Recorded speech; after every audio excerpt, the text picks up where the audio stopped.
Batallón de Jubilados presente. La batalla es nuestra.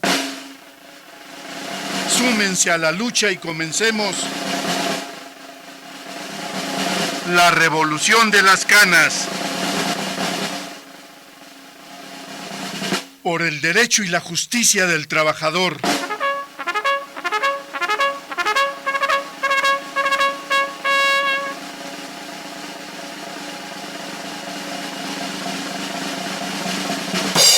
Bienvenidos, comenzamos.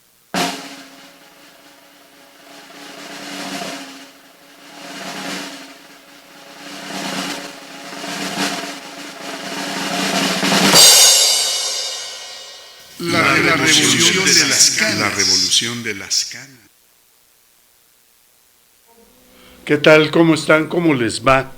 Es jueves, ¿qué, Héctor? Jueves 15. Sí, como debe de ser. Jueves 15 es quincena. Estoy más pobre esta quincena que la otra. Oigan, le agradezco muchísimo a Héctor Pimentel el apoyo que da a la producción de este programa, La Revolución de las Canas. Imagínense que ya casi llevamos 5 años y medio, algo así, trabajando con Héctor, y siempre puntual, siempre, no puedo decir palabras muy altisonantes, pero es muy fregón el Héctor. Así que yo le agradezco profundamente a Héctor Pimentel el apoyo que da para la revolución de las canas. Muchas gracias, mi querido Héctor. Oigan, aquí estamos, pues hay novedades, hay cosas interesantes, hay cosas buenas y hay cosas malas. Bueno, hay dos noticias, una buena y una mala. ¿Cuál quieres primero? No, oiga, no se vale. Debieran ser puras noticias buenas, ni una mala, pero pues luego les cuento un chiste de una buena y una mala. Oigan, pues ya está. La semana pasada de pronto recibimos la surprise de que ya el grupo de ingenieros estaba recibiendo las instalaciones de Necaxa y también en Lerma, y bueno, está el inicio de lo que tanto hemos estado buscando, la reinserción laboral. Ahí está. Es un acuerdo de entendimiento en donde el sindicato, en una mesa de negociación muy difícil, muy complicada, en la Secretaría de Gobernación, con todas las expectativas en contra, con todos nuestros enemigos en contra, apenas avanzas tantito en esa mesa y te caen encima. Desde luego los panistas primero. Perdón, como debe de ser Javier Lozano, el primero, el más rabioso del panismo, ¿no? Y Luege Tamargo, toda esa cáfila de canallas están a las vivas para ver cómo echan abajo en el Congreso, cómo echan abajo ahí mismo en la mesa de gobernación esos acuerdos del sindicato. Y el sindicato imperturbable, ahí va. Ya entonces estamos viendo los primeros resultados de esa habilidad negociadora del ESME. Entonces, ya está Necaxa, ya está Lerma. Aquí vi una cosa casi poética. En guardia, bajo el techo de una casa de campaña, bajo la luz de un foco de 60 watts y acompañados de una mesa de madera en malas condiciones, alrededor de 60 trabajadores en resistencia, apoyados por solo 6 jubilados, se rolaron en turnos de 8 horas durante 6 años para resguardar las instalaciones de luz y fuerza del centro. Foráneo Nicolás Romero, en todos esos años nunca pudieron sustraer nada. El día de hoy comenzamos la recepción de este centro de trabajo, que será parte de Luz y Fuerza del Centro, la sociedad cooperativa del Sindicato Mexicano de Electricistas. Eso es todo, camaradas. ¿Qué sigue? Vamos a esperar. Yo soy partidario de, primero, no hago comentarios de algo que desconozca. Voy recibiendo las noticias, igual que todos ustedes, igual que todos nosotros. ¿Por qué? Porque ya entendimos que hay cosas que, por lo mismo que decía yo al principio, no podemos divulgar, porque se abortan. Estos canallas están a las vivas para echar abajo todos los acuerdos. Y ya sobre hechos consumados ya no pueden más que rumiar. Y bueno, pues que se la pasen rumiando.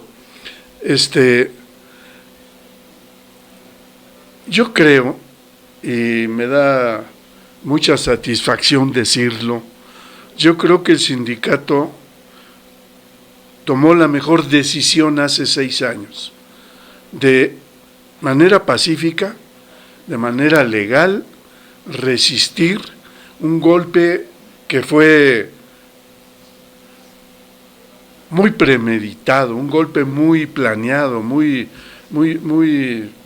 previsto por ellos. Y no caímos en la trampa. Estuvimos a punto porque, pues, oigan, no somos de palo, nos enojamos y nos prendemos y somos de dedo fácil, o sea, dan ganas hasta de disparar y todo, pero ¿saben qué? Predominó la racionalidad, la parte fría del cerebro, esa parte que analiza con cuidado, con calma, fríamente, que hace a un lado las pasiones, que sí, lo que hizo el ejército, lo que hizo la Policía Federal, lo que hizo el borrachín, pues era una vil provocación para levantarnos casi en armas, oiga, no es para menos. Eso de que de un día para otro te invaden tu centro de trabajo, te saquean todo lo que se te olvidó ahí. Oye, tú siempre cuando vas a trabajar, pues sabes que al otro día vas a llegar a la oficina y vas a encontrar todo como estaba. Por eso te atreves a dejar en el cajón hasta documentos de la familia, fotografías, qué sé yo. Hay historias de compañeros que dicen, no marches, tenía yo las actas de nacimiento de mis hijas, iba a tramitar una beca, qué sé yo, 1000 trámites y se quedaron ahí. Tenían muchas cosas, dejas la chamarra ahí en el perchero, al otro día dices, pues ahí va a estar. Y eso de que llegues y rodeado de policías, de guaruras, de soldados disfrazados de policías, bueno, ¿qué está pasando? Es un golpe tremendo, psicológico, es físico, es material, te marca. Todavía hay compañeros que están muy enojados, les robaron su laptop, le saquearon todo. Ya hemos dicho aquí de las cartas de signatarias, que como eran sobrecitos que estaban lacrados, muchas guaruras creyeron que había dinero ahí, y los abrieron, los rompieron y saquearon todo. No. Un acto vandálico del Estado mexicano, que de ninguna manera respeta el Estado de Derecho. Fue algo terrible, fue algo abusivo y algo que sigue impune, porque aquellos que estaban encargados de cuidar las leyes de la nación que te protegen, se prestaron al cochupo, y los ministros de la Suprema Corte, con sus sueldazos de más de $500,000 mensual, con sueldos y prestaciones y no sé qué, ganan más de 500,000 pesos al mes, ¿no? Ya hemos dicho aquí las cifras exactas. Entonces, esos canallas, pues no defendieron nada. En su lema dice que están para defendernos, pero no es así. En los hechos, desgraciadamente no es así. Y una Suprema Corte que está obligada a cuidarte legalmente, pues es la primera en violar tus derechos laborales, legales, constitucionales. Bueno, eso pasó hace 6 años, un poquito más, y aquí estamos, aquí está el ESME. Ya empezamos a recibir esas instalaciones. ¿En qué condiciones? ¿Qué dice el acta de levantamiento de eso? ¿Cómo están esas instalaciones? Lo iremos sabiendo poco a poco, pero ya están, ya se entregaron al grupo de ingenieros Necaxa, Lerma, acabamos de ver lo de Nicolás Romero, etcétera. Perdón. Entonces, yo cuando me apasiono, me frena la tos, porque cuando ya la hago de tos, pues me dice mi garganta, bájale, güey. O sea, tranquilo, habla más calmado. Entonces voy a hablar más calmado, voy a tratar de no enojarme ni apasionarme, pero no deja de indignarme todo lo que ha hecho el Estado mexicano, violando todo el Estado de Derecho, y me irrita, me indigna, no, pues no somos de palo, oigan, tenemos sangre en las venas, y entonces, pues, lo que sigue es que el sindicato seguirá organizándose. Ya está la cooperativa, ya está un contrato colectivo, ya se está consolidando esa relación laboral con una empresa de generación. Eso es una buena noticia para el sindicato. El registro 760, ahí sigue, Sindicato Nacional de Industria, punto, ahí está. Es el registro 760, que desde 1933, ahí está en la Secretaría del Trabajo y Previsión Social, en su dependencia esa de el Registro Nacional de Asociaciones. Bueno, poco a poco el sindicato va organizándose en todas las áreas. Ya hace 8 días escuchamos un discurso de Martín ante el grupo de jubilados, en donde nos menciona la necesidad de hacer, no recuerdo el término, creo que era una reingeniería laboral, algo así, y que implica que nos pongamos de acuerdo para ver en qué áreas vamos a trabajar, cómo está nuestra mano de obra, cómo está nuestro grado de preparación, de capacitación para desarrollar esa mano de obra, en dónde, en qué centros de trabajo, etcétera. Pero el sindicato tiene para eso y más. Estamos maduros, estamos organizados, tenemos respeto por nuestros derechos. Así que yo creo que el sindicato ya está en ese proceso.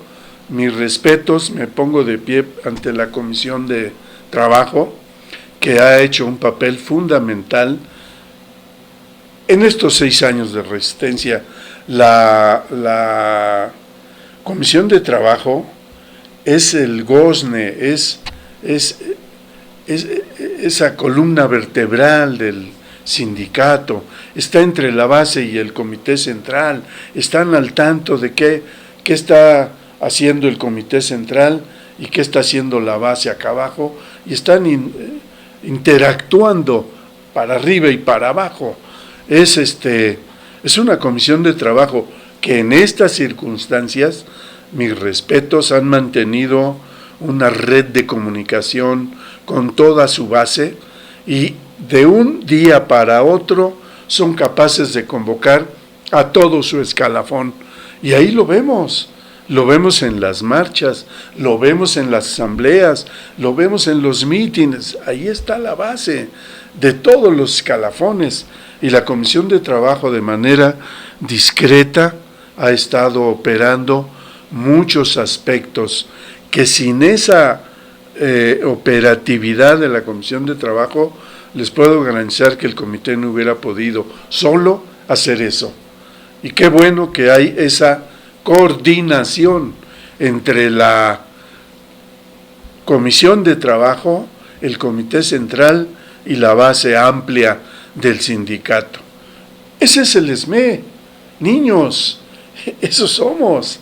Somos una organización, es decir, somos algo que se organiza, que está organizado y que se mueve de manera organizada, siempre buscando la mejoría del sindicato, siempre respetando los derechos laborales, contractuales, sindicales de la base. Y ese respeto del comité hacia la base, ese respeto del comité hacia la comisión de trabajo, es lo que creo que ha sido un elemento fundamental para que el sindicato llegue en buenas condiciones después de 6 años de estar en resistencia. ¿Qué escenario más terrible nos espera a la Comisión de Trabajo, al Comité Central y a toda la base, a todo el grupo de jubilados? Entre los 20,000 jubilados y los 15,000 de la resistencia, somos 35,000 que estamos dispuestos a seguir, a vencer, a seguir venciendo y convenciendo. ¿Cómo? Pues con las herramientas democráticas del sindicato. Ojalá pudiéramos en otro momento reforzar la participación democrática.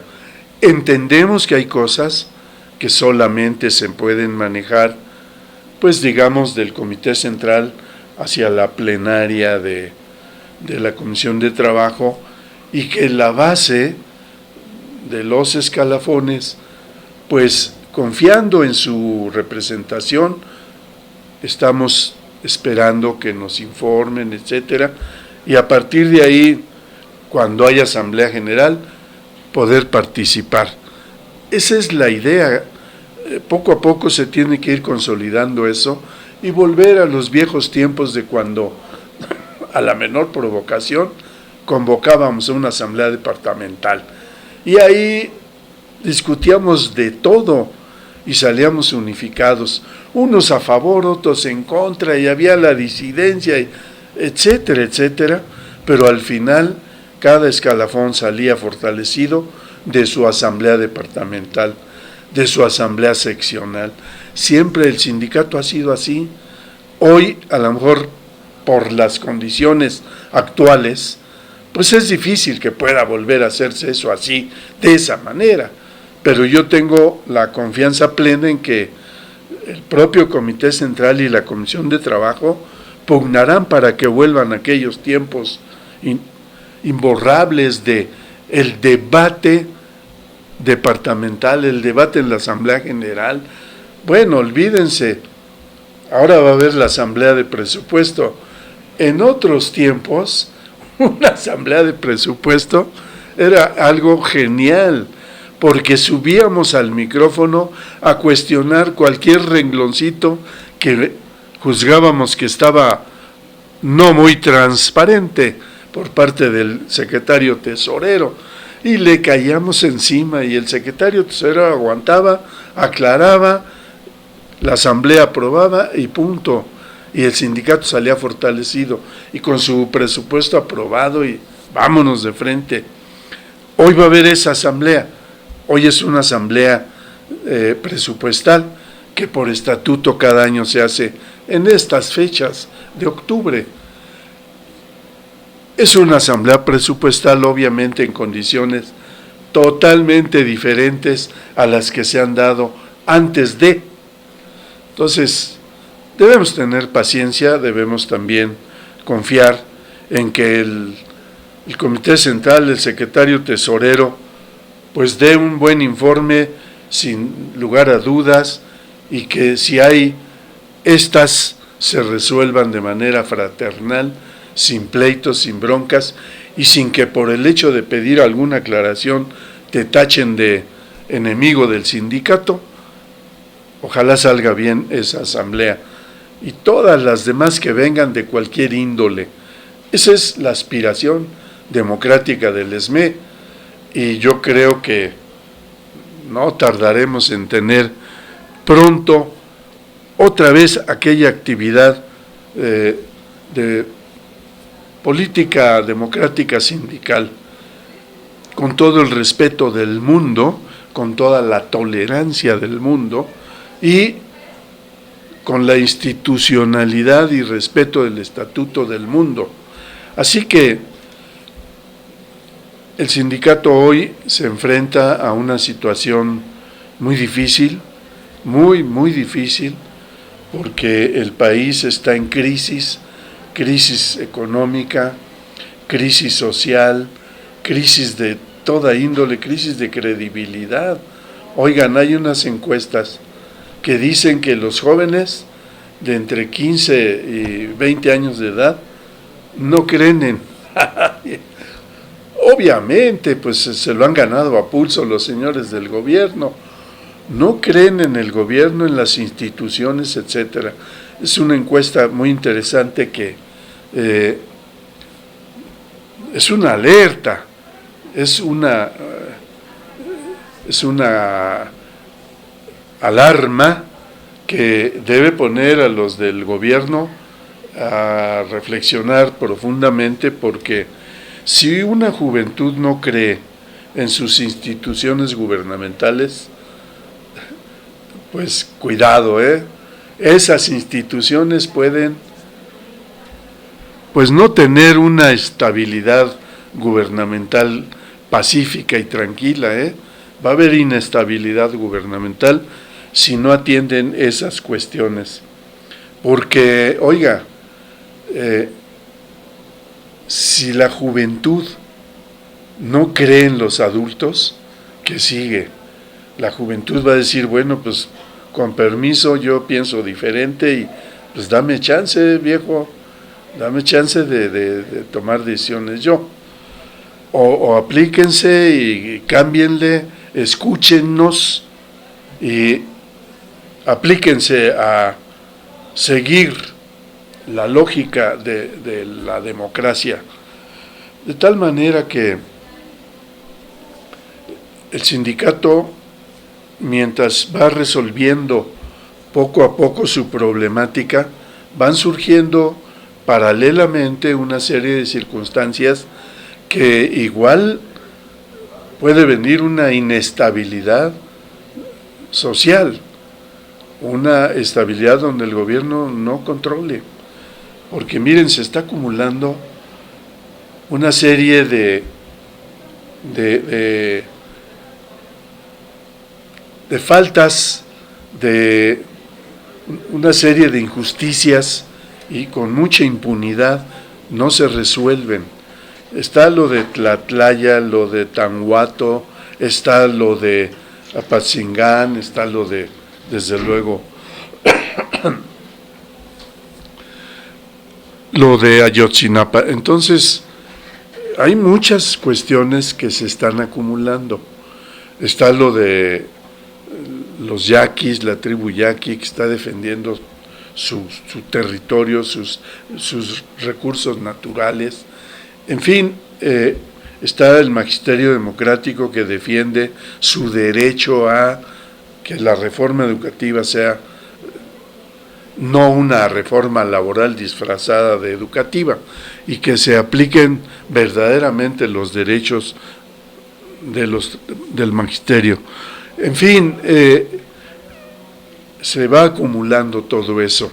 Y luego además remátenle con la estupidez del acuerdo transpacífico. No, bueno, eso ya es la puntilla, es lo que está dando el remate de una política gubernamental totalmente traidora a la nación. Esta clase política no está entendiendo nada, y yo creo que deben de poner atención en lo que está pasando en otros lugares, no muy lejos, aquí en Guatemala, producto de un ataque a la corrupción. El presidentito Otto Granados Pérez salió por patas.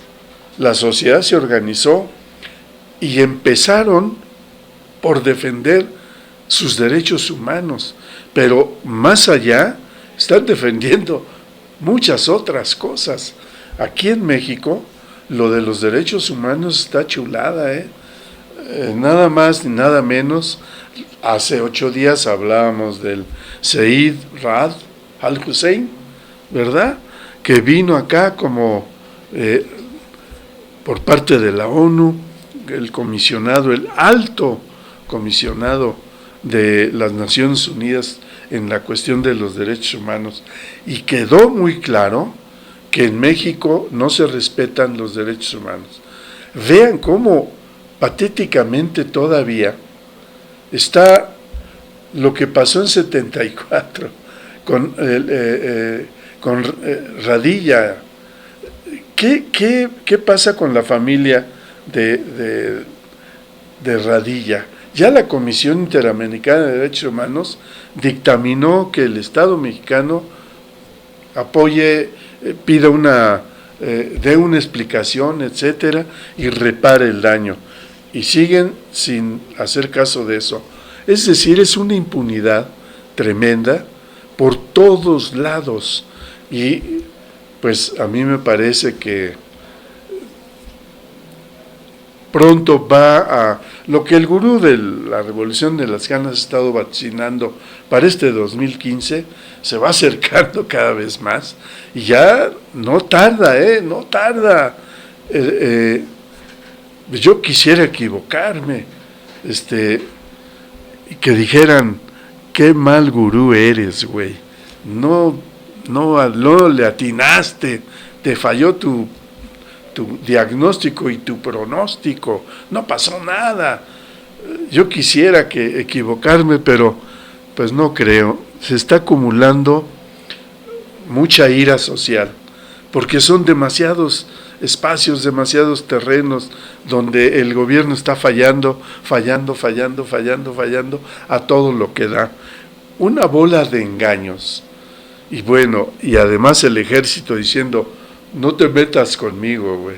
O sea, la soberbia, ya no solo la impunidad, ahora aúnenle ustedes la soberbia, ese ejército que invadió nuestros centros de trabajo, ese ejército que va y mata inocentes en Tlatlaya, en Apatzingán, en Ayotzinapa, etcétera, etcétera, etcétera, ese ejército que viola nuestros derechos, nuestras garantías individuales, ahora te dice, no te metas conmigo, güey. Puta, pues ¿qué sigue? O una de dos, o una represión tremenda, o es una advertencia como la del ejército en Brasil, que ya le dijo a la Rousseff, vemos una crisis social muy tremenda y vamos a tener necesidad de intervenir. Oigan, es una amenaza, es una manera de decir, vamos a dar un golpe de Estado, Rousseff. Y aquí el Cienfuegos está diciendo algo parecido. ¿Cómo interpretar esas declaraciones? Ya me vuelvo, perdón, pero es que me empiezo a emocionar de nuevo. A ver, César, tranquilo, vamos a hacer un un yoga aquí en público. No, pero por lo pronto sí le voy a pedir a Héctor Pimentel para calmar mis nervios y ya hablar de otras cosas, quizá peores, que Héctor nos vayamos a una pausa musical por el amor de Dios. Muchas gracias.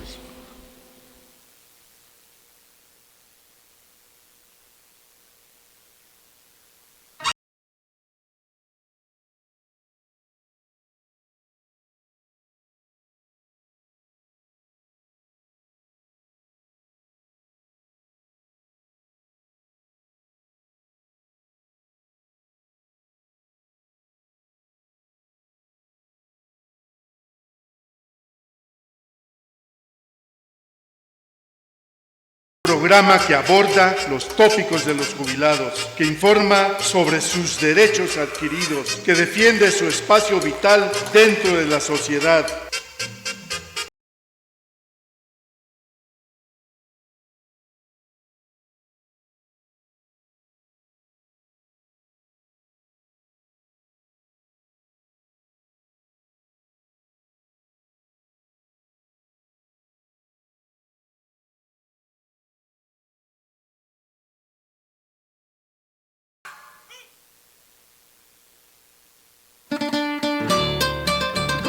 El mundo de los jubilados desde la visión de la clase obrera provoca la revolución de las canas. Escúchanos todos los jueves de 5 a 7 aquí en Radio ESME.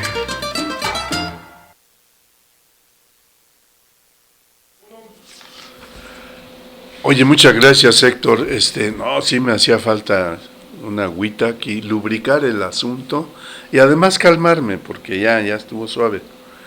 Miren, como una manera de darle la puntilla al país, a la nación entera, a la sociedad total, la clase política está haciendo cosas que de verdad creo que no vamos a aguantar ya.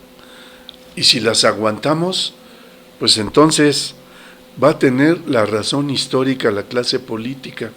Y resulta que podemos pasar otros 30 o 40 años igual, jodidos, pobres, desempleados y dominados, domesticados y con una soberbia de la clase política a todo lo que da. Yo creo que lo que están haciendo ya es verdaderamente el colmo de la impunidad y de la soberbia. Este acuerdo transpacífico es la puntilla contra la nación, es la puntilla contra todos nosotros, porque de verdad no están respetando absolutamente nada. Imagínense ustedes, hace como 6 años, 7,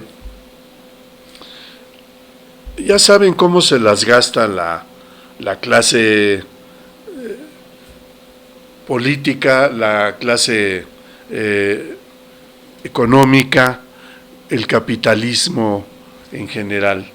Hacen sus cumbres, se reúnen entre ellos, toman acuerdos y todos los acuerdos los van desgranando hacia abajo para que se vayan cumpliendo puntualmente, y siempre esas cumbres derivan en órdenes, virtualmente órdenes, instrucciones precisas a los gobiernos que ellos dominan, y se va dando de arriba para abajo y va afectando a todas las naciones. Todos los gobiernos aplican puntualmente lo que esa clase rica, multimillonaria, va decidiendo. Ellos hacen sus cumbres, les llaman de 1000 maneras, en Davos, el G20, el G7, el G8, el G5+2,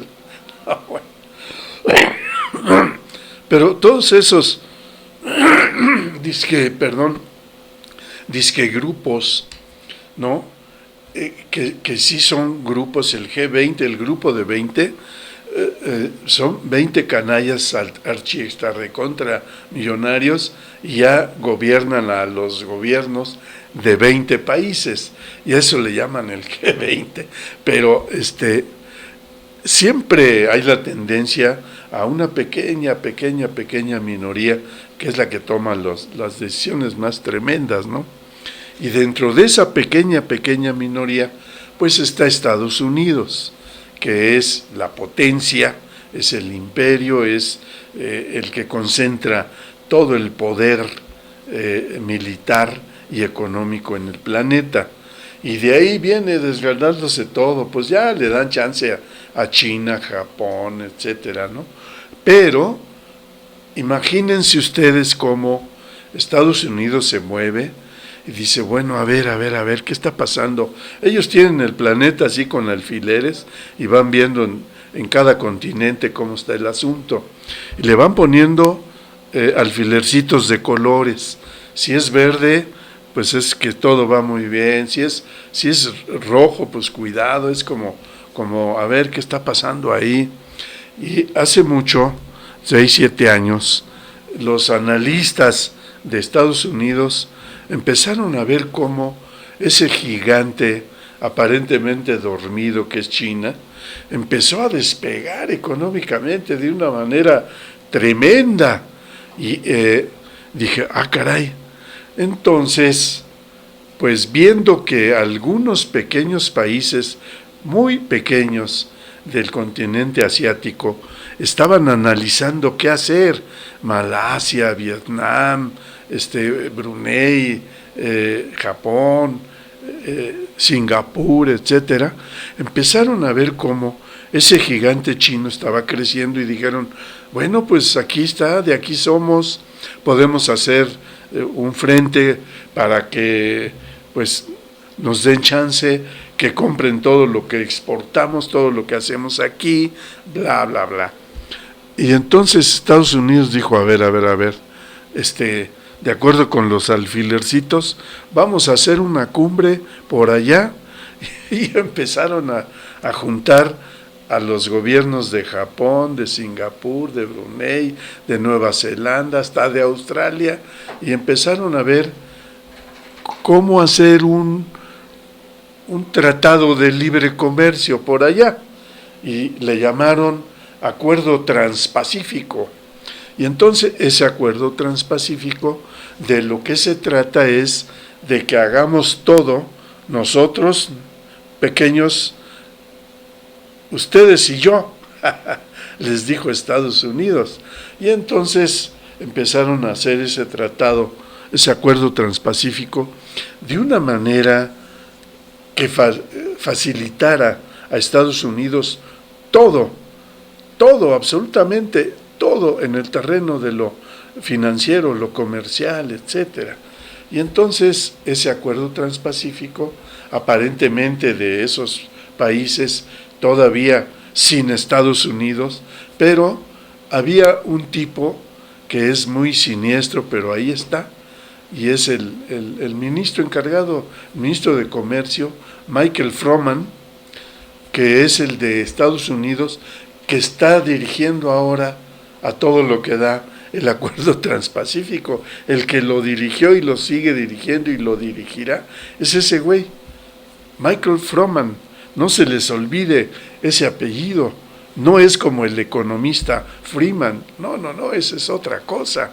Este es Froman, Michael Froman. No sé si estoy pronunciando bien, Miguel, en inglés, mi querido Héctor. Michael. Ándale, Michael. Yes. Michael Froman. Ok, thank you. Eso es todo, Héctor. Pues ese cuate les dijo a los asiáticos de por allá, que son 7, y les dijo, miren, yo me encargo de Canadá, de México, pues México es papita, es mi patio trasero, yo me encargo, pero además vamos a influir en una parte del continente latinoamericano, vamos a invitar a Chile y a Perú. Entonces, ya somos 12, pues vamos entrándole al Acuerdo Transpacífico. Fíjense que eso empezó con aquellos de allá, y luego tomaron acuerdos y dijeron, esto es inamovible, este clausulado es inamovible, y vamos a invitar a los demás, pero ya no tienen chance de modificar absolutamente más que ni madres. ¿Están de acuerdo? De acuerdo. Y ahí está, Michael Froman está dirigiendo eso desde aquí, desde allá. Ese güey anda en todo el planeta, paseando y dirigiendo, dictando consignas a los ministros de comercio de cada país. ¿Saben cuál es el de México? Ildefonso Guajardo. Ese canalla es un tecnocratito que está para servirle al patrón, está para obedecer, no a Peña Nieto, bueno, ni siquiera a Obama, directamente a Michael Froman, y hacer caso de todo lo que él le diga. Y esos son los ministros de comercio de cada país que están muy obedientes y muy disciplinaditos con este cuate. Y entonces, ¿en qué consiste ese acuerdo transpacífico? Bueno, pues ¿se acuerdan que hemos estado hablando aquí de cómo con ese acuerdo entregas todo, absolutamente todo a las transnacionales, a las aseguradoras, a las farmacobiólogas, a los laboratorios, a las industrias de la agroalimentación, etcétera, etcétera. Al rato vamos a ver todas esas empresas que van a salir muy beneficiadas con este acuerdo transpacífico. Y bueno, vamos a ver cómo este acuerdo tiende a hacerle contrapeso a China, precisamente. Ese contrapeso a China, no crean ustedes que es para favorecer a Singapur, a Brunei, a Australia, a México, a Chile, Perú. No, es nada más para hacerle contrapeso allá a Estados Unidos, a China, a favor de Estados Unidos. Ese es el acuerdo transpacífico. Dice Obama hace unos días que esto está pensado para frenar a China. Claro, pero por acá dice Ildefonso Guajardo, esto va a generar nichos de negocios, nichos de oportunidad, nichos de exportación, dice Videgaray. Vamos a superar las exportaciones petroleras en 5 o 6 años. No. Van a ingresar 150,000 millones de dólares, porque vamos a estar durísimos en ese acuerdo transpacífico. Y China, van a ver, le va a ir muy mal con nosotros. El único que se va a beneficiar con todo lo de los asiáticos, lo de Chile, Perú y México y hasta de Canadá, es Estados Unidos, niños. Este acuerdo transpacífico es única y exclusivamente para beneficiar a Estados Unidos. Hay unas cosas que quiero dar a conocer a ustedes, porque el 5 de octubre, el pasado lunes, se firmó esto en secreto. Yo me pregunto, ¿por qué en secreto? Pues porque es malo para los pueblos, para las naciones, es malo hasta para los gobiernos, no es conveniente que lo conozcan ni los parlamentos de esos países. Los parlamentarios son los últimos en conocer eso y son los que lo van a aprobar. Pero es parte de una estrategia. Se firmó en secreto en Atlanta, Estados Unidos, y miren lo que dijo Obama: no podemos permitir que países como China escriban las reglas de la economía global. Claro, esa es una frase que resume todo el acuerdo transpacífico. La voy a repetir, grábensela en su memoria. Dice Obama: no podemos permitir que países como China escriban las reglas de la economía global. Nosotros debemos escribir esas reglas, y así las están escribiendo con ese acuerdo transpacífico. Abriendo nuevos mercados a los productos estadounidenses, abriendo nuevos mercados a los productos estadounidenses. Claro, ¿dónde están esos nuevos mercados? Pues allá en Malasia, en Singapur, en Vietnam, Japón, Australia, Nueva Zelanda, etcétera, etcétera. Y lo ingenuo es que también diga México lo mismo. Videgaray, Ildefonso Guajardo y el mismísimo Peña Nieto, ¿no?, hace declaraciones copeteadas, porque dice: generará empleos bien remunerados. No solamente va a conquistar nuevos mercados, no solamente eso, dice Peña Nieto, copeteando la declaración. Eso, si lo dice Obama, es así, porque él sí dice: nosotros debemos escribir esas reglas abriendo nuevos mercados a los productos estadounidenses. Nunca habló de los productos de la región de por acá, ni de la región de por allá. Así es como trabaja el gigante de este planeta. Y bueno, pues es el gigante. Y allá los güeyes que se dejen. Y todo mundo se deja porque pues es el gigante. Y sabe que está luchando contra otro gigante. Que ahí va, bajita la mano, ¿no? Pero dice, por lo pronto, no podemos permitir que países como China escriban las reglas de la economía global. Eso es lo que resume el Acuerdo Transpacífico. Todo esto contra China, fíjense. Obviamente, pues México no va a entrar a ningún nuevo mercado, porque ese mercado ya es de Estados Unidos. Así de simple. Entonces, ¿cuál nueva generación de empleos? ¿Cuál generación de empleos remunerados? Ellos repiten las frases hechas de estos, ¿no? Y las traducen a su circunstancia aldeana. Regresan de allá de esas cumbres y vienen con un lenguaje, pero para la aldea. Y aquí, pues nadie les hace contrapeso. Bueno, yo sí, la revolución de las canas, les hacemos contrapeso, los echamos de cabeza y denunciamos que son mentiras, son falsedades, es una farsa, es una simulación, pero pues no estamos haciendo absolutamente más que ni madres para evitar eso. ¿Por qué? Pues porque los tienen agarrados de allá. Estamos muy controlados, oigan.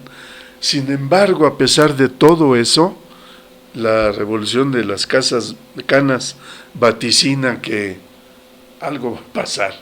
No podemos soportar eso. Decíamos la otra vez que Santana entregó medio territorio y yo creo que Peña Nieto dijo, sí, es un pinche traidor, debió haber entregado todo. Hablando al nombre de Estados Unidos, claro, ¿verdad? Bueno, pues Peña Nieto ya está entregando la otra mitad y ya estamos entregando todo. El acuerdo transpacífico es la entrega total. Los litorales, las selvas, el aire para las telecomunicaciones, el espacio radioeléctrico. No sé si se dice bien, Héctor Pimentel. En relación con las telecomunicaciones es el espacio radioeléctrico, ¿verdad? Pues eso es tiempo-aire. Y estas son ondas que entrega el gobierno a todo lo que da a las grandes transnacionales. Entregamos agua, mar, tierra, todo. Bueno, ya no hay nada que se salve. Y vean cómo este acuerdo transpacífico, de algún modo, está haciendo dos cosas. Una, en los hechos, producto de esas negociaciones de hace 6-7 años, ¿no? Y que en los hechos se van aplicando a favor de las grandes transnacionales. Esa es una, que permite que los gobiernos mexicanos de facto permitan eso. Y la otra es que una vez que se firme y se apruebe por el Senado, como será, porque el Senado no creo que se oponga a nada de eso, una vez que entre en vigor el ATP, el Acuerdo Transpacífico, pues se va a legalizar todo ese saqueo. Se va a legalizar. Ese es el problema. Y en muy poco tiempo, en 2, 3, 5 años cuando mucho, el país está devastado, estará saqueado y estará invadido por las grandes transnacionales. Yo creo que ese es el grave problema. Y eso es lo que yo estoy denunciando desde hace, creo que tengo 3 años hablando de este acuerdo transpacífico, tenemos hablando de, pues, de esa entrega total, de cómo en secreto han estado avanzando, y cómo, pues con la complicidad de los respectivos gobiernos. Esto es transeccional, no solo transpacífico, sino transeccional, porque está desde Fox, Calderón y ahora Peña Nieto, por lo menos. Fíjense que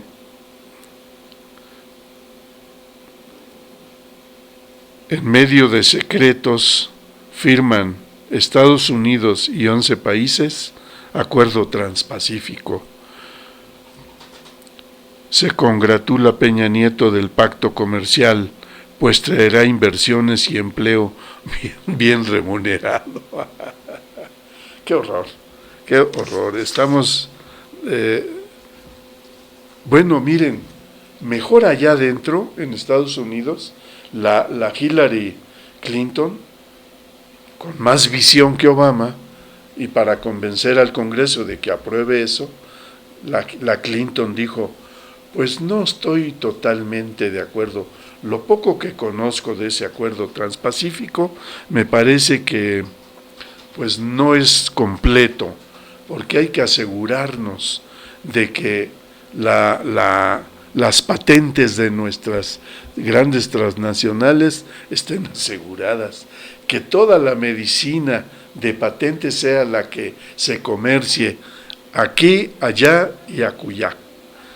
Y está dando como una voz de alerta, porque ella fue, cuando era secretaria de Estado con Obama, una impulsora de este acuerdo transpacífico, por supuesto que sí, pero ahora que ella lo analiza dice, les falta ese detalle, hay que proteger a nuestros grandes laboratorios, a nuestras grandes empresas de la industria agroalimentaria, llámese Monsanto, Cargill, como ustedes quieran, ¿no? Pero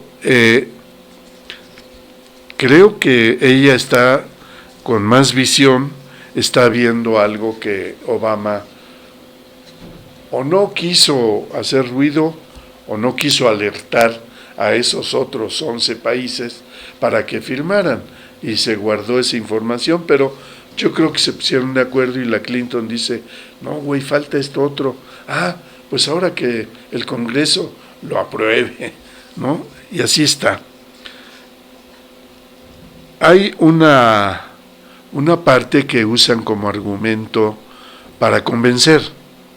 Dice Obama que el acuerdo transpacífico promoverá los más altos estándares de transparencia y anticorrupción de la historia, pues obliga a los países a ratificar o aceptar la Convención de Naciones Unidas contra la corrupción. Y por ahí le llegan y dicen, uy, qué bárbaro, contra la opacidad y la corrupción, ¿no?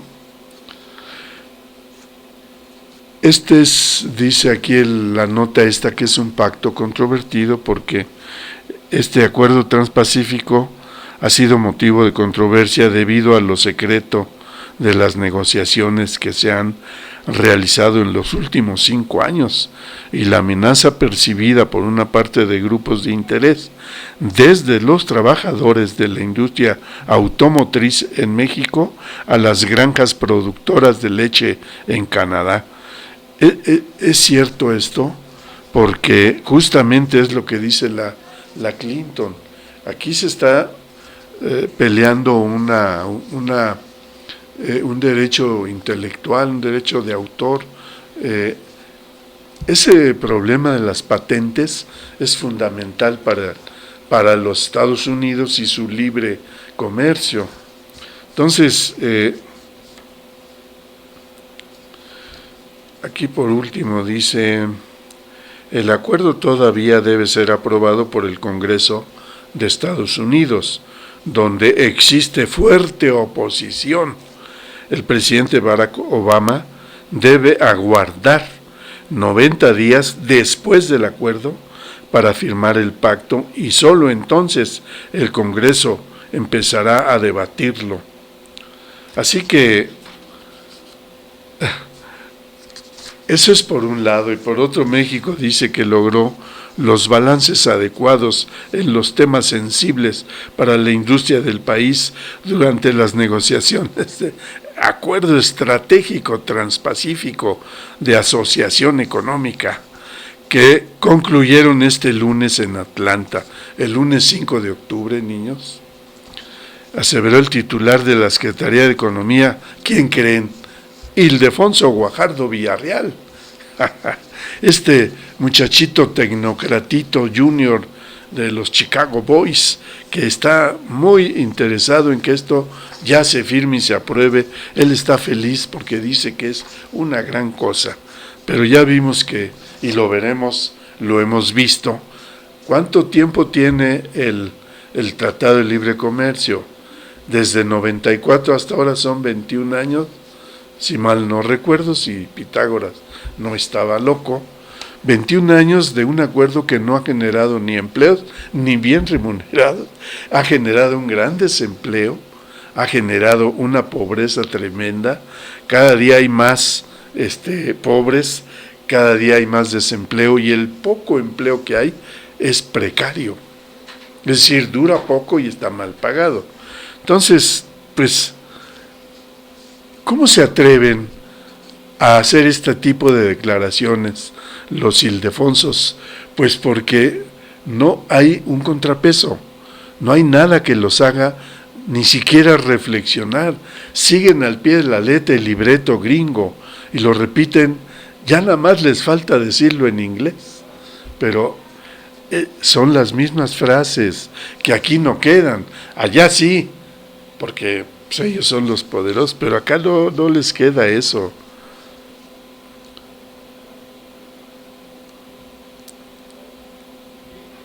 Este cuate dice, cada uno de los gobiernos representados en Atlanta mostró voluntad política, pragmatismo y flexibilidad en las conversaciones. México y las 11 naciones restantes hicieron historia al concluir un acuerdo con un nivel de ambición, amplitud y estándares nunca antes alcanzado. Para México, según Ildefoncito, el acuerdo abre oportunidades de negocio para el sector productivo en 6 mercados de Asia-Pacífico: Australia, Brunei, Malasia, Nueva Zelanda, Singapur y Vietnam. La región que tendrá el mayor crecimiento económico en los próximos 25 años. Pues ese crecimiento de los próximos 25, dice Obama, no va a ser para China, es para Estados Unidos. Y ese es el acuerdo transpacífico, es para frenar al gigante asiático. Y estos muchachitos, pues lo creen a pie juntillas, ¿no?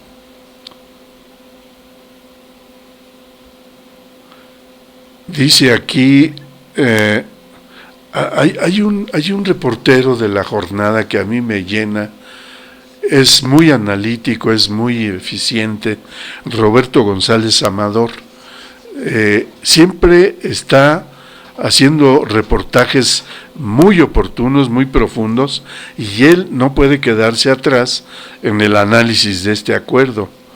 Dice, el acuerdo transpacífico, negociado en secreto por gobiernos de 12 países, entre ellos el de México, apunta a extender las protecciones monopolistas a la industria farmacéutica, o a generar condiciones de competencia desigual entre campesinos de un país en desarrollo frente a los de naciones industrializadas con elevados subsidios al campo.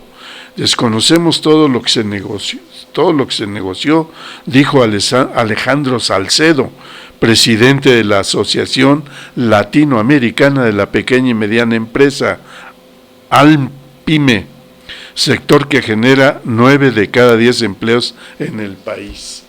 Bueno, ahí está, ese es el panorama exactamente.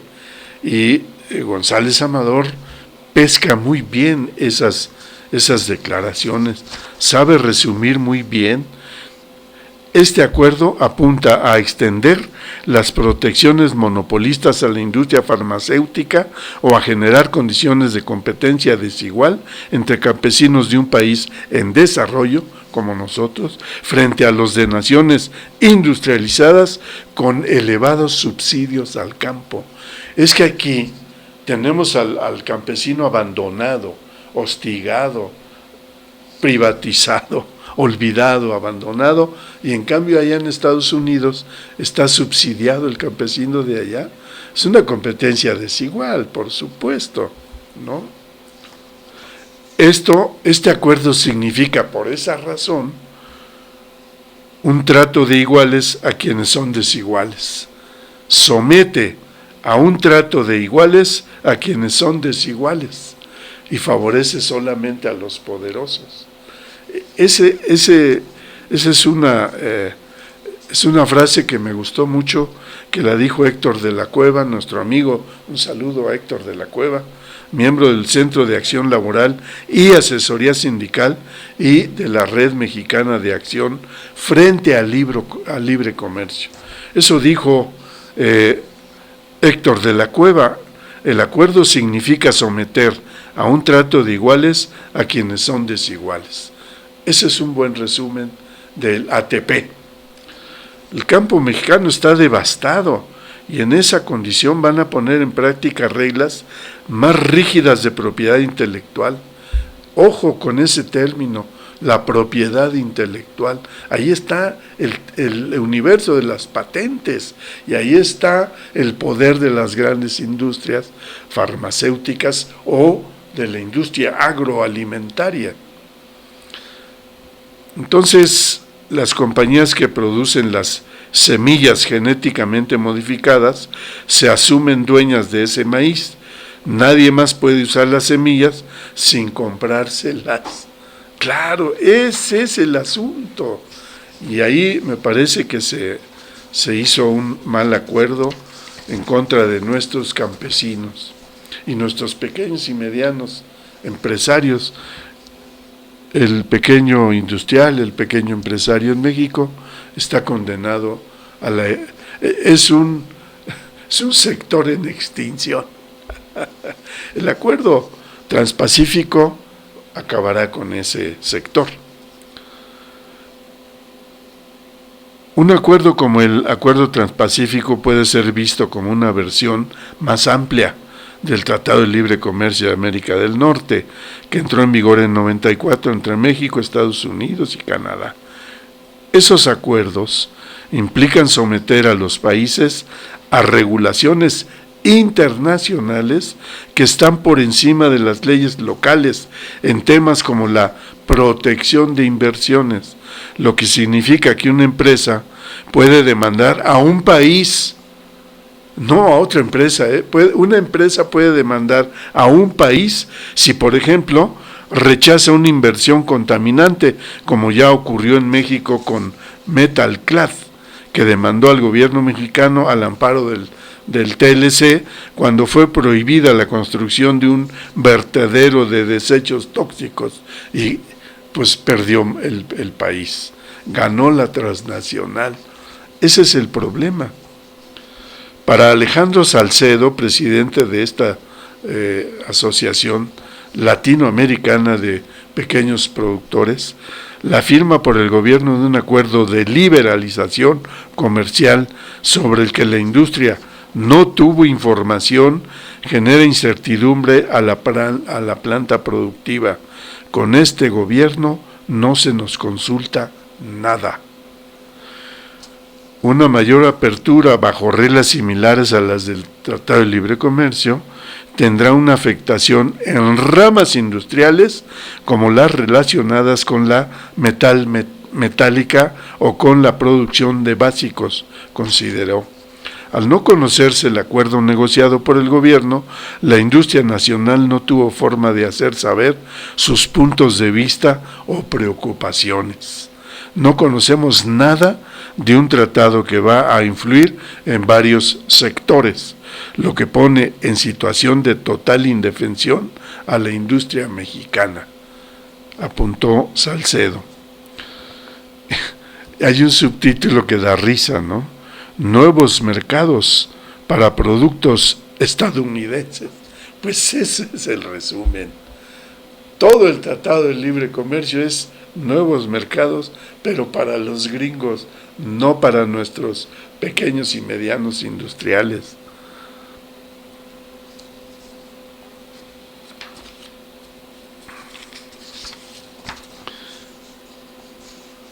Aquí dijo el mandatario gringo durante una reunión con dirigentes empresariales. Allá sí les informan a los empresarios de allá. Les dijo: será una forma de derribar barreras para dar a los empresarios y trabajadores estadounidenses acceso a nuevos mercados. Claro, él sí está trabajando para sus empresarios, para sus trabajadores. Obama se aplica, el de acá pues nada más repite, pero nada, no tiene sustento en la realidad. Ese es el problema. De ahí la encuesta aquella que mencionábamos al principio, de incredulidad de la gente, pero peor, de la gente joven. Líderes sindicales dejaron en claro que la postura de los candidatos presidenciales en Estados Unidos en torno al acuerdo transpacífico será uno de los elementos que ayudarán a decidir si esa persona debe ser apoyada o no. Bueno, ya sabemos cómo se las gastan los sindicatos allá y al final reciben un billete y votan, porque dizque defienden a sus trabajadores, pero no, como ellos la verdad nunca pierden, los que perdemos somos los de acá, los de el tercer mundo, niños. Fíjense que el sábado pasado, el doctor, nuestro amigo, el doctor Gustavo Leal, escribió un artículo que creo que vale la pena destacar algunas cuestiones, porque él sí le dice a Ildefonso Guardado: ¿qué firmaste, güey? Hay riesgos farmacéuticos. Fíjense algo importante que reproduce aquí el doctor Gustavo Leal. Dice: según Clyde Prestovitz, ex consejero del Departamento de Comercio de Estados Unidos y actual presidente del Instituto de Estrategia Económica, el ingreso de México al Acuerdo de Asociación Transpacífica, el ATP, podría no ser tan benéfico y pondría en riesgo varias industrias. Fíjense la visión que tienen estos analistas, que sí saben de qué están hablando. Dicen que podría no ser tan benéfico para México y pondría en riesgo varias industrias. Sugiere: deberían analizarse cuidadosamente los motivos de ingreso y los riesgos. Fíjense cómo ni el buen Ildefonso piensa así. No, ¿cómo va a ser, verdad? Dice, esta frase resume lo que hemos estado diciendo. Dice Clyde Prestovitz, se escribe Clyde con Y, Prestovitz, Witz con W y TZ al final, pero es muy lúcido este canijo. Dice: México no obtiene nada, el mercado estadounidense no se abre más y el mercado japonés tampoco cederá mucho más allá del acuerdo que ya existe. ¿Cuál nuevos nichos de oportunidad, como dice Ildefonso Guajardo y Videgaray? No es cierto. Aquí ya lo dijo que sí es un experto y sí sabe de qué está hablando. Clyde Prestovitz: México no obtiene nada, el mercado estadounidense no se abre más y el mercado japonés tampoco cederá mucho más allá del acuerdo que ya existe. En contraste, estima Prestovitz, al dar acceso privilegiado a ciertos productores, México podría poner en riesgo no solo el mercado doméstico, sino también las cuotas de participación en ventas a Estados Unidos frente a Japón y Vietnam. Claro, allá en Vietnam y en Japón están prestos para ponerse de acuerdo con Estados Unidos. Lo que Estados Unidos busca concretar con el acuerdo es consolidar su figura en Asia y hacer cierto contrapeso a China. Es un asunto geopolítico. Y concluye Prestovich: México debería estar condicionando su participación como moneda de cambio para negociar ciertos temas de la agenda. Esto lo dijo Prestovich el 8 de octubre en el periódico Reforma, lo podemos ver. Pero los que seguramente ganarán en México en el Acuerdo Transpacífico son la Organización de Industrias Biotecnológicas y la industria farmacéutica de Estados Unidos, afiliada a Investigadores y Fabricantes Farmacéuticos de América, el PhRMA, por sus siglas en inglés. En ella aprecian que México aún no dispone de compromisos cuando el medicamento dilata en llegar al mercado, por demoras en el registro sanitario o en el levantamiento de las pruebas clínicas en pacientes. PhRMA busca un plazo de compensación para la vigencia de las patentes, aunque ve bien que la Secretaría de Salud pretenda acelerar la aprobación de los fármacos a 60 días.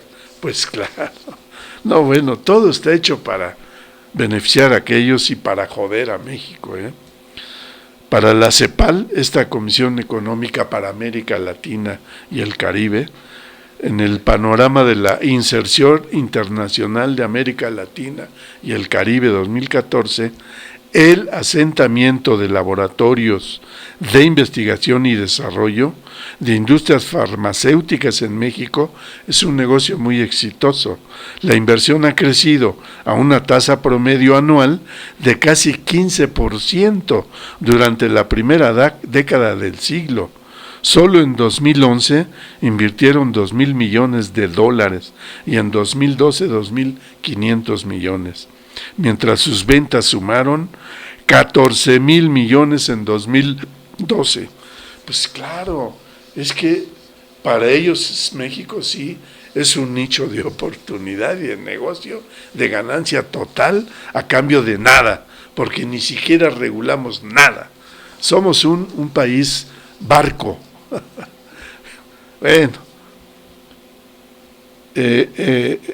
aquí pone el doctor Leal, Gustavo Leal, es el caso de AstraZeneca, ensayo clínico para el control de diabetes mellitus, de Bayer, evaluación de la penetración efectiva de plaguicidas para la lucha antivectorial, de Danone, estudio clínico aleatorio de un programa de alimentación complementario para mujeres mexicanas adultas. Nestlé, ingesta de alimentos de la población urbana de México. Unilever, evaluación de la ingesta en ácidos grasos de la población mexicana. Y Mead Johnson, efectos de la vitamina D en la salud de niños en edad preescolar. Además, según la CEPAL, en el área de inversión y desarrollo, la industria farmacéutica es una de las que más demandan servicios de deslocalización, así le llaman. ¿Y qué es eso? Es el traslado de centros de trabajo de países desarrollados a países con menos costos. Ese es México, señores. La Cámara Nacional de la Industria Farmacéutica, la Canifarma, evaluó en diciembre de 2012 los textos no públicos sobre propiedad intelectual en el Acuerdo Transpacífico y su conclusión fue inequívoca. En ellos se busca extender los tiempos de duración de las patentes de medicamentos. La Asociación Mexicana de Laboratorios Farmacéuticos, la AMELAF, ya había revelado las intenciones de las grandes farmacéuticas de Estados Unidos. Esto es muy importante que lo mencione el doctor Gustavo Leal, porque pues son cositas que pasan desapercibidas para nosotros los simples mortales, que pues qué sabemos de cómo está lo de las patentes, ¿no? Pero ellos sí lo saben y saben cómo aprovecharse. Sin establecer un estándar y dotada de un esquema elástico, la nueva protección dependerá del retraso en los procesos legales y sanitarios que pudieran impactar sobre el arribo del fármaco al mercado, tal que la protección podría extenderse, según el caso, 3, 5 o más años. Según Dagoberto Cortés, de la Cámara de la Industria Farmacéutica, la extensión se pretende garantizar frente a las siguientes dos situaciones: cuando la autoridad encargada de otorgar la protección de patentes, el Instituto Mexicano de Protección Intelectual, pueda retrasar el proceso. Y otro, cuando la autoridad encargada de otorgar el permiso de comercialización, la famosa COFEPRIS, la Comisión Federal para la Disqueprotección contra Riesgos Sanitarios, se dilate más allá de lo que indica la Ley General de Salud para el registro sanitario. Ambos tiempos serán adicionados al tiempo efectivo de la protección patentaria.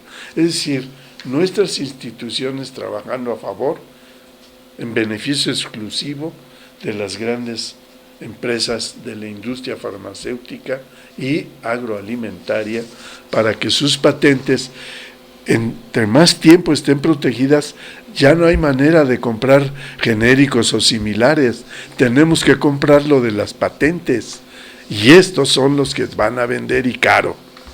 Ese es el asunto. Quiero creer que eso es lo que está denunciando el doctor Gustavo Leal Fernández.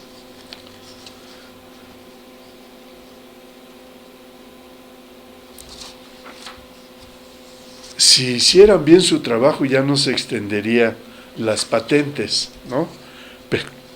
Pero esa posibilidad yo la veo remota, porque las autoridades están al servicio de las grandes transnacionales. No hay nada que esté haciendo a favor del pueblo, de los campesinos, de los agricultores, de los trabajadores, de los empresarios. No, es exactamente al revés. Dice aquí don Gustavo Leal en la parte final: pero los textos también se refieren al aumento en el tiempo de exclusividad de los datos clínicos que amparan los estudios empleados para manifestar la eficacia y seguridad de los fármacos presentados ante las autoridades sanitarias. El ATP aspira a incorporar un periodo adicional a los 5 años que estipula el Tratado de Libre Comercio, a fin de preservar el uso restringido de esa información. Es decir, si para ellos se va 12 años, está bien, más allá de los 5 que están marcando aquí, que es lo que especificaba el acuerdo, el TLC, ¿no?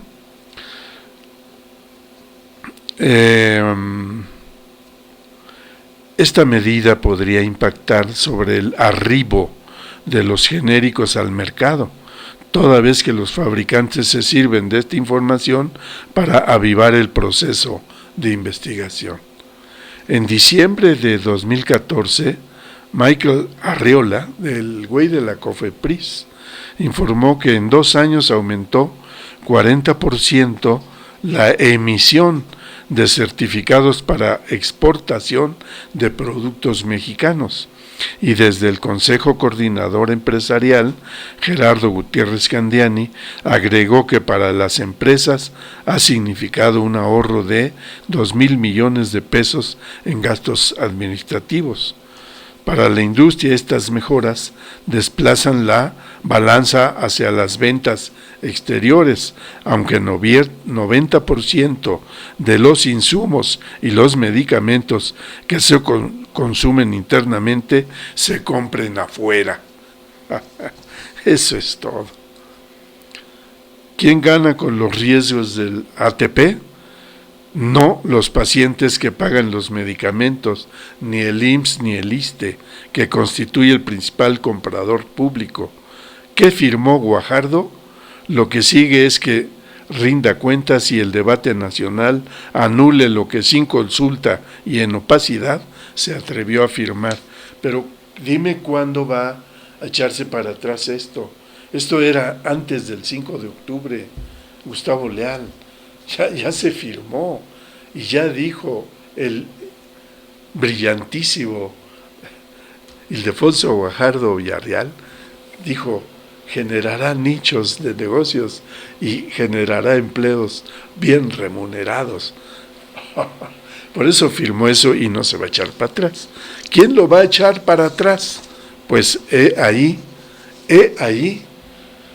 Oigan, niños, le voy a pedir a Héctor Pimentel una pausa musical, por el amor de Dios, porque aunque ya no estoy tan enojado, mi garganta me empezó a decir, tómate un trago de agua, güey, y en eso estoy. Así que, Héctor, muchas gracias.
Esta mañana de su radio Inti Raymi.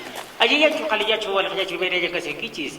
Kaya pues kolyaktapica kayatata hawalyaktakuna piu yarimarnikuna waikikuna panaikuna. Kunaka alguien taque guairakuna chayamuka kay Puerto Rico nación manta pacha. Paikuna sutikmi calle 13. Y las patas vemos taquita pomonchis. Chaitaque sutikmi Latinoamérica. Uyari kusunchis. Cancunapa.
La revolución de las canas. La revolución de las canas. La revolución de las canas. Héctor, qué buena rola, muchas gracias. De Calle 13, La tierra no se vende. Está muy oportuna porque fíjate que yo bajé de Frecuencia Laboral un rollito de la María de Lourdes Martínez, que dirige Frecuencia Laboral ahí en el 760 de AM, y que publicó algo que me parece interesante. Dice, México pasó de ser cuna y productor del maíz, pasó a importar la mitad del maíz que comemos. O sea, ¿qué está pasando? Incluyendo grano transgénico,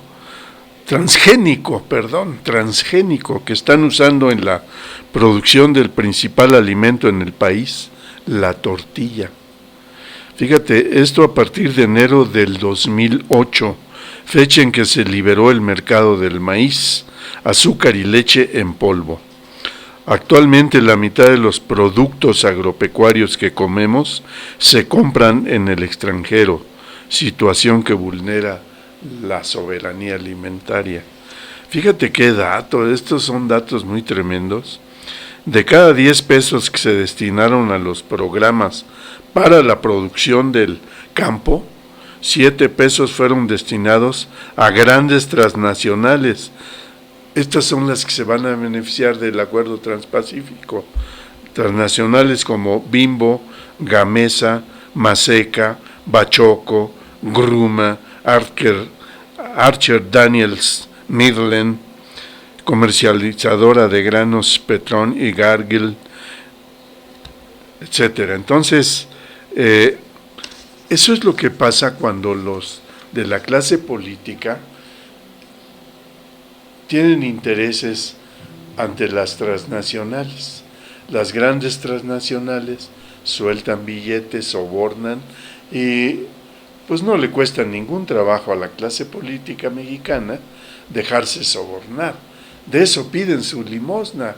La frase aquella, no me des, ponme donde hay, es clásica de la clase política. Va incluso más allá de la de Jan González, de un político pobre es un pobre político. Bueno, es que nuestra clase política es muy susceptible de eso. Y lo malo es que ya los cacharon desde hace muchos años y ya de ahí se agarran las transnacionales. No batallan, no tienen que hacer ni siquiera este tipo de comercios. Estos acuerdos transpacíficos se los pasan por donde no les da el sol. Entonces, ¿por qué? Pues porque tienen la gran ventaja de tener servidores, operadores de la clase política mexicana que les resuelven todo.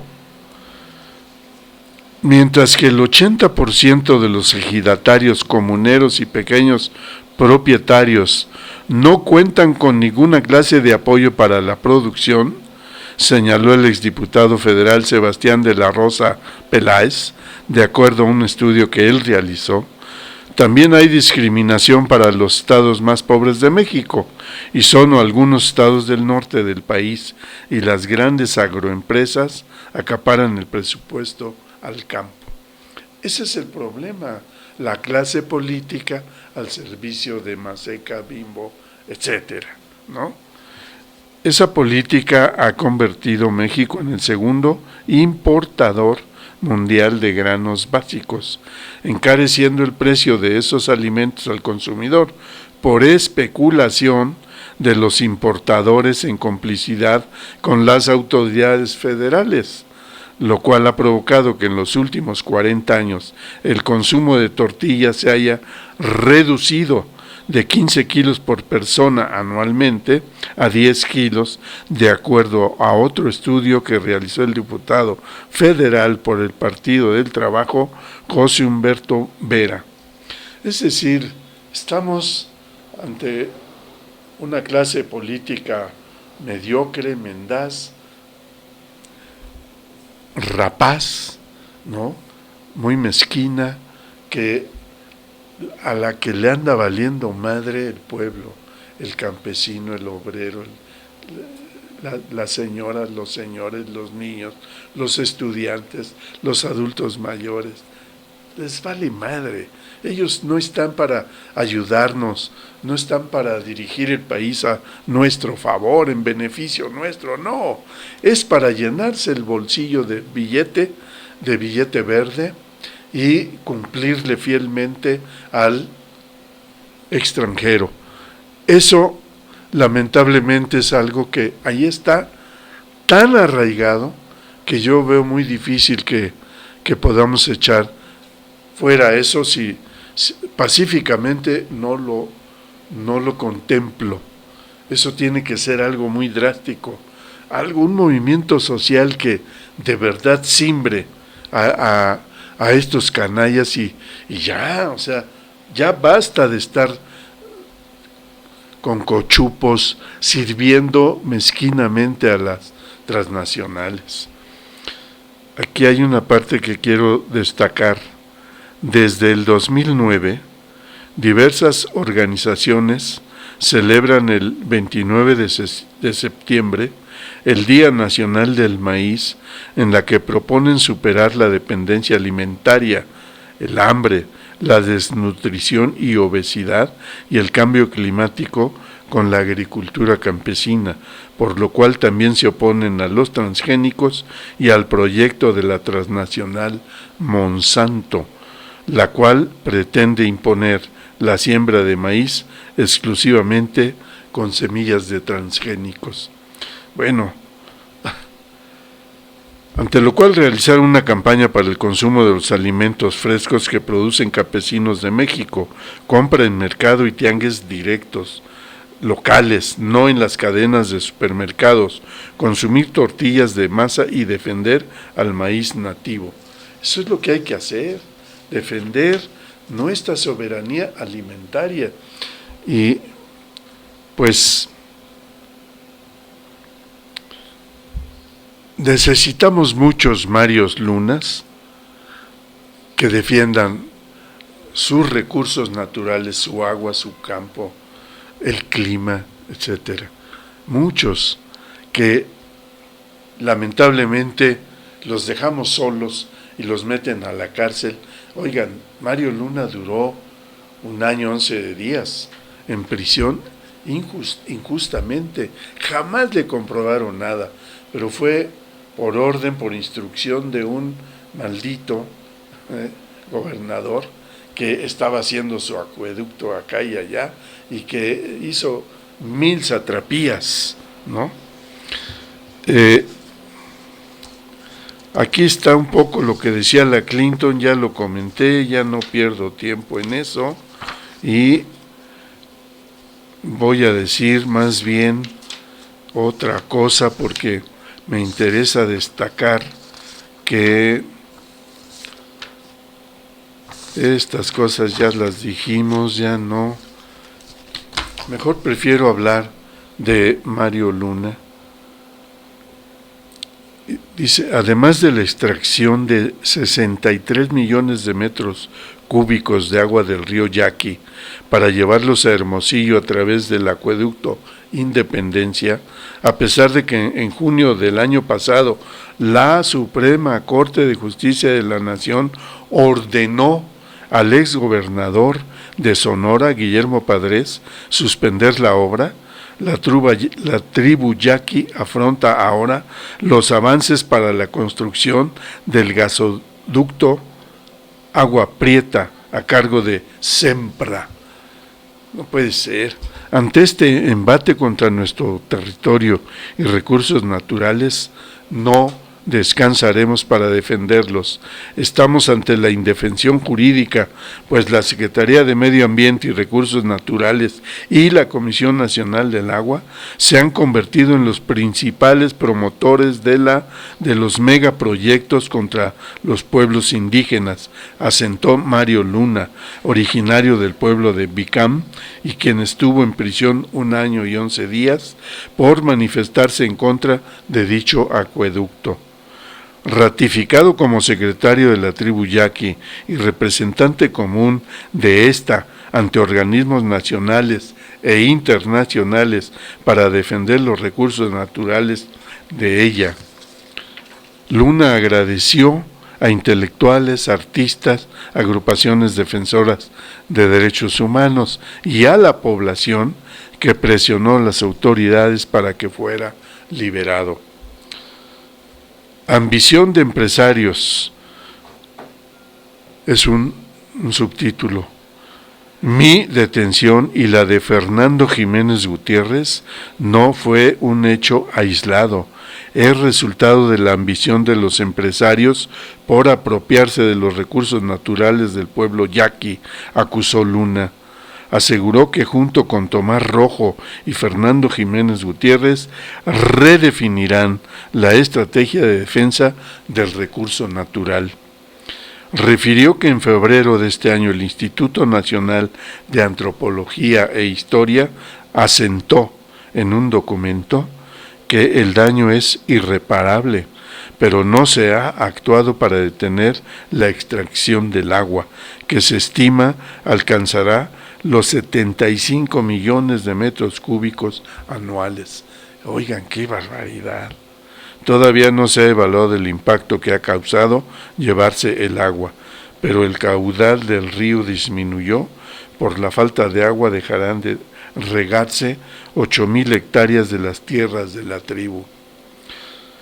Respecto de la construcción del gasoducto, comentó que la mayoría de los indígenas ignoran el proceso de la obra.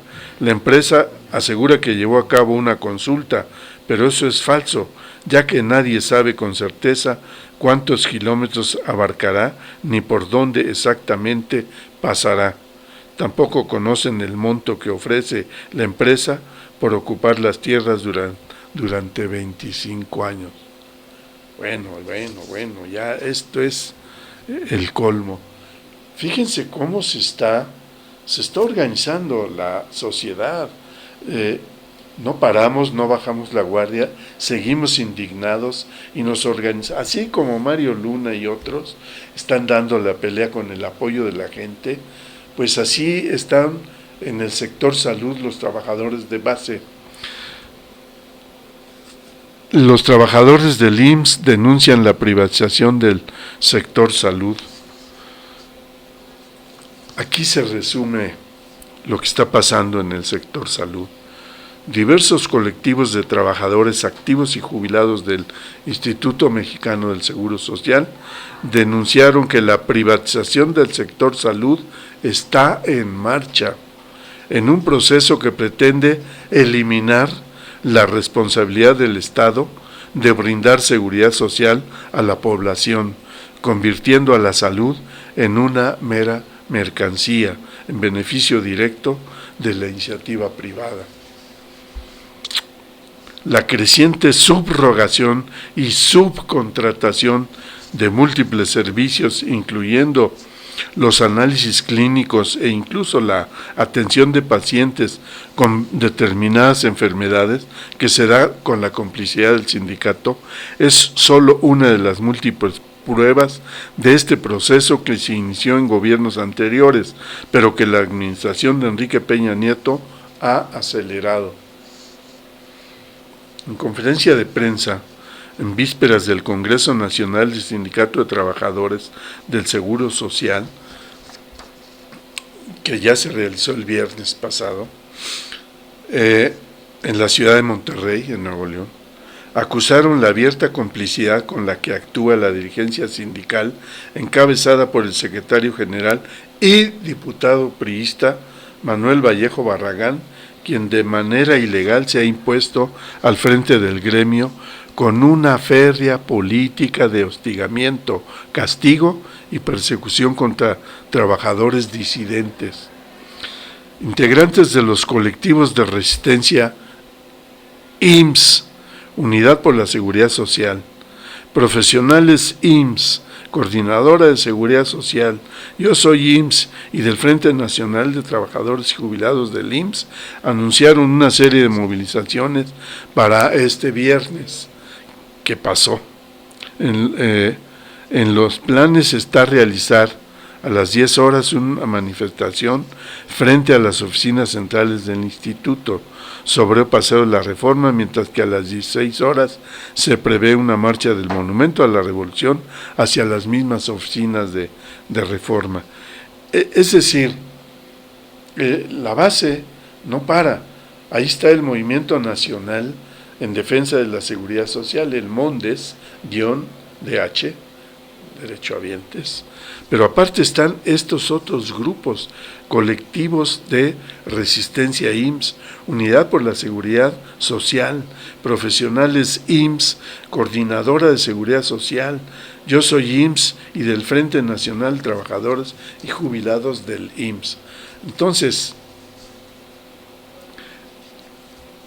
y no solamente está Marta Medina Gómez, no solamente están todos esos camaradas que han estado presentes aquí en la Revolución de las Canas, hay otros, Arturo Calva, Mario Flores, Ismael Bautista y Víctor Ortega, entre otros trabajadores, algunos de ellos ya sancionados, rescindidos o suspendidos sus derechos sindicales, denunciaron la situación de persecución gremial y la pérdida de derechos laborales.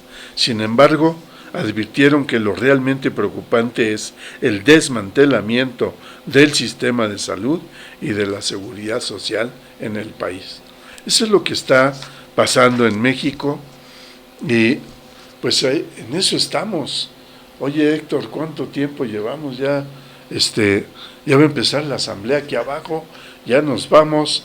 Héctor Pimentel, te agradezco enormemente el apoyo que nos das, como siempre, muchas gracias. Sin Héctor Pimentel no hay Revolución de las Canas, niños. Oigan, me despido rápidamente. Un saludo a mis amigos del archivo, a Raúl Aguilar, a su hijo Armando, a Yossi, a su bebé, al Armando Sebastián, el bebé de la Resistencia. Ese puño sí se ve, es el puño del bebé. A Esteban, a Ángeles, a Carla, a las González, Lupita González, un saludo a su hermana María Elena. Oiga, doña Rosy, hoy es un día especial para usted. Hoy cumple años su marido, don Jesús Hernández, y además ustedes cumplen 39 años de casados. Oiga, pues, ¿a qué edad se hicieron novios, niños? Qué bueno, doña Rosy, un saludo, una felicitación a don Jesús, y al rato voy a terminar con un chistorete que se lo voy a dedicar a don Jesús y a doña Rosy por sus 39 años de casados, Un saludo al Vale, al Vigos, a Tulio, a Fortunato, a don Santiago, etcétera. Miren, a propósito de los 39 años de don Jesús y de doña Rosy González, es una pareja que cumple 39 años de casados, y el señor llega a las 4 de la mañana, bien servido, y su mujer le dice: oye, ¿cómo es posible que se te haya olvidado que hoy cumplimos 39 años de casados? Y le dice don Jesús, dice: pues para que veas que no soy rencoroso. Muchas gracias, Héctor, nos vemos el próximo jueves.